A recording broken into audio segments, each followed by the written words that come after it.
Integration cot square x d x এর মান নির্ণয় করো।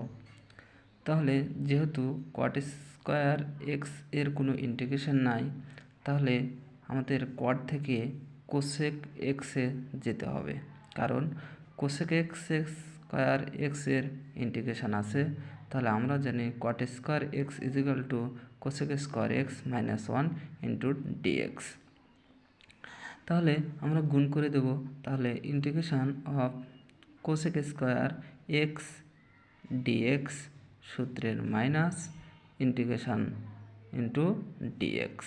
তাহলে কোসেক স্কোয়ার এক্সের ইন্টিগ্রেশনটা হচ্ছে মাইনাস কট এক্স সূত্রের মাইনাস, এবং ডিএক্সের ইন্টিগ্রেশন হলো এক্স আর প্লাস সি হচ্ছে কনস্ট্যান্ট।